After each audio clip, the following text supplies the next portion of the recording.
দুর্ঘটনা জানা যাচ্ছে বিলাসপুরে মালগাড়ি এবং লোকাল ট্রেনের মধ্যে মুখোমুখি সংঘর্ষ হয়েছে আর সেই সংঘর্ষে 4 জনের মৃত্যু হয়েছে। 4 জনের মৃত্যুর খবর এখনো পর্যন্ত। দেখতে পাচ্ছেন দুর্ঘটনাস্থলের ছবি। একটি মালগাড়ি এবং লোকাল ট্রেনের মধ্যে মুখোমুখি সংঘর্ষ হয়, লাইনচ্যুত হয়ে যায় বেশ কয়েকটি বগি। আহতদের উদ্ধার করে হাসপাতালে ভর্তি করা হয়েছে। দ্রুত গতিতে শুরু হয়েছে উদ্ধার কাজ। লোকাল ট্রেনের সঙ্গে মালগাড়ির মুখোমুখি সংঘর্ষ আর সেই দুর্ঘটনা এখনো পর্যন্ত 4 জনের মৃত্যুর খবর রয়েছে। বিলাসপুরে এই ট্রেন দুর্ঘটনা ঘটে।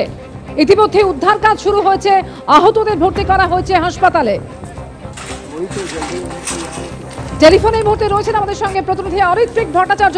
অরিত্রিক, কি জানা যাচ্ছে এখনো পর্যন্ত, কিভাবে এই ট্রেন দুর্ঘটনা ঘটলো?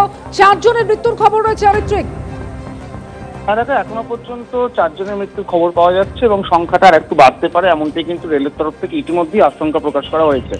যেটা জানা যাচ্ছে যে একটি মালগাড়ি সেটির সঙ্গে ধাক্কা লাগে কোরবা প্যাসেঞ্জার ট্রেনের এবং তারপরে একটি গাড়ি, যেহেতু একটি ট্রেন সেখানে যাত্রীবাহী ছিল তাই জন্য মৃত্যুর সংখ্যা বাড়ছে।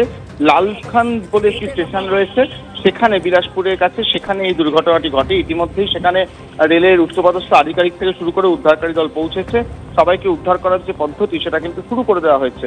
তবে কিভাবে এই দুটো গাড়ির মুখোমুখি সংঘর্ষ হলো সেই বিষয়টি সিগন্যালিং এর সমস্যা নাকি ম্যানুয়াল ত্রুটি সেগুলো কিন্তু খতিয়ে দেখার কাজ ইতিমধ্যেই শুরু করা হয়েছে।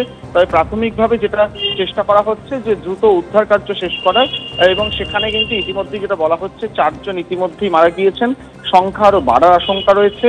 পাশাপাশি শুধুমাত্র রেলের মুখোমুখি ধাক্কা নয়, যেটা দেখা যাচ্ছে যে প্যাসেঞ্জার ট্রেনটি ছিল সেটা একটা অংশ মালগাড়ি ওপরে উঠে গেছে। তার ফলে এই হেড অন কলিশনের সময় দুটো গাড়িরই গতি যথেষ্ট বেশি ছিল বলেই মনে করা হচ্ছে। তার ফলে কিভাবে সেই দুটি একই লাইনে এসে পড়লো সেই বিষয়টি খতিয়ে দেখা হচ্ছে। তবে গত কয়েক বছর ধরে আমরা দেখতে পেয়েছি যে বেশ কয়েকটি বড় রেল দুর্ঘটনা ঘটেছে, তারই মধ্যে এটি একটি অংশ বলেই ধরে নেওয়া হচ্ছে। কারণ এই দুর্ঘটনা যথেষ্ট বড়, মৃতের সংখ্যা আপাতত 4 হলেও সেই সংখ্যা 2 অঙ্কে অন্তত পৌঁছতে পারে এমনটাই আশঙ্কা করছেন রেল কর্তারা।